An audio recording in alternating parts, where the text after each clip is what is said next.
চিঠির অর্থটা বুঝছো? প্রথমে বুঝি নাই, একটু কষ্ট হয়েছে বুঝতে।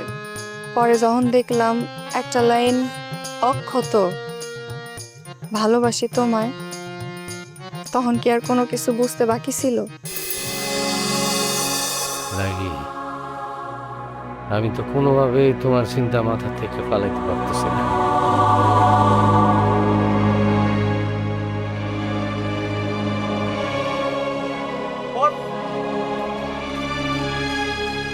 আপনি এখানে? আমি আপনার খুঁজতে হয়রান হয়ে গেছি। কি ব্যাপার বস? আপনার চোখ মুখ কেমন লাগতেছে? কেন মনে হইতেছে 2-3 দিন ধরে ঘুমান না? ঘুম তো আসে না রে ভাইরা।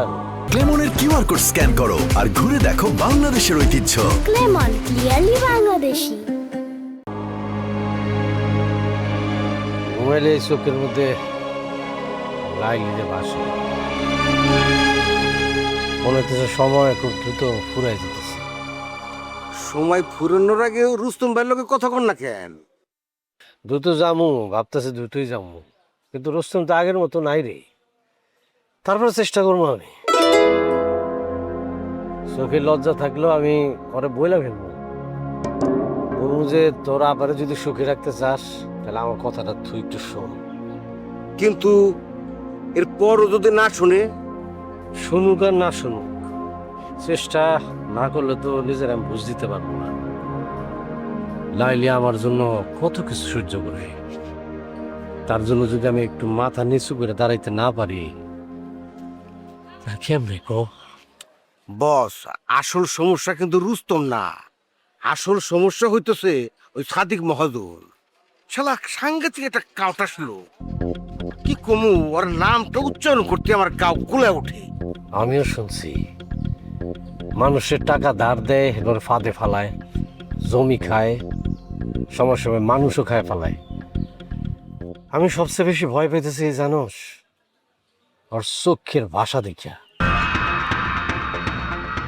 ও মনে হইতেছে মানে টাকা দিয়া ও বাজারের মাল কিনতেছে। মানুষ আপনার কথা ঠিক আছে, কতবার বাজারে তার লগে আমার দেখা হয়েছিল।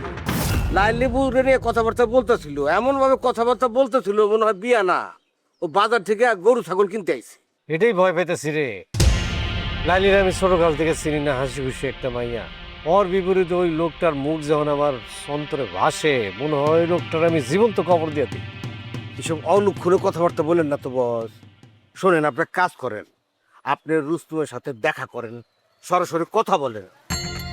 পরে আপনি বোঝান রুস্তম কিন্তু খুব খারাপ একটা মানুষ না, মানুষ মাত্রই প্রভাবিত জীব। সে মহাজনের প্রভাবে ভুল পথে হাঁটতেছে। তাই বুঝি আমি এই দোস্ত মোর বোনের অনেক ভালোবাসে, কিন্তু নিজের যখন অনেক বড় মনে করে তখন ওই মানুষটা আর মানুষের মধ্যে থাকে না। তখন ওই ভালোবাসার থেকে অহংকারটা বড় হয়ে দাঁড়ায়, বুঝছস?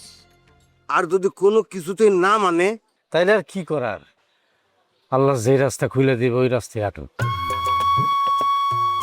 কিন্তু একটা কথা মনে রাখিস ভাইরাল, লাইলিরা আমি লড়াই ছাড়া ছাড়ুম না, হারুমও না। হ্যাঁ, এইটাই তো আমি চাই বস। শোনেন, আপনার প্রেম যদি সত্য হয়, প্রেম যদি খাঁটি হয়, তাহলে এই প্রেমের জন্য নিচে নামতে হলে নিচে নামবেন, উপরে উঠতে হলে উপরে উঠবেন। মোট কথা, আপনারা যদি পাগলামি করতে হয় পাগলামি করবেন।